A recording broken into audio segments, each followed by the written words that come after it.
Ever wonder why a movie that everyone loves can sometimes feel overlooked? It's a question that's sparking a major debate right now. Unique blend of horror and compelling. Sinners is going to be the most snubbed movie during the entire award season, and it's because of the deal that Ryan Coogler was able to broker with the studio. They don't like that. Hollywood doesn't really like those type of deals.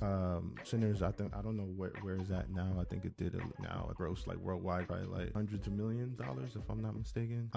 But the deal itself that Ryan Coogler was able to broker to make this movie is legendary, and it's the type of deal that usually filmmakers don't really get. Rarely do filmmakers get. It's unheard of. I think the only people you hear get deals like that is probably the only one I could think of is maybe Tarantino. As maybe I don't even think Nolan gets these type of deals. None of like the really big guys, Paul Thomas Anderson, I don't even think they get like these type of deals. Like it includes a provision that give him the rights to the movies after 25 years. So by the time his kids are adults, they're gonna be getting royalties from streaming services and television broadcasts, and those usually go to production studios, those type of royalties, but that's going straight to Ryan Coogler. That is actually incredible. That's quite incredible.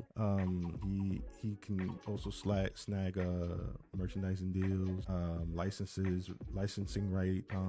Directors don't typically obtain ownerships of their film even after decades after the cinematic release. So the Sinners deal is very rare, So Hollywood, they don't like that. They don't like that. That's why they've been trying to sabotage this movie since its release, underestimating the numbers, writing shit articles about the movie, all to sabotage it. They don't like that this movie got the deal it got. So expecting it to win any type of Oscar or any type of prestigious award, no, because it's going to continuously drive the value up of that film. So if they're not going to give it to them, the Academy, they already have their pick. They're not going to give it to them. Sinners they're not gonna give him any more than he already got. In Hollywood's eyes, Ryan Coogler won already. In Hollywood's eyes, they're defeated. He's victorious already with that deal. They're looking at it as you won already. You're not getting anything else. I don't believe that they're not gonna give him any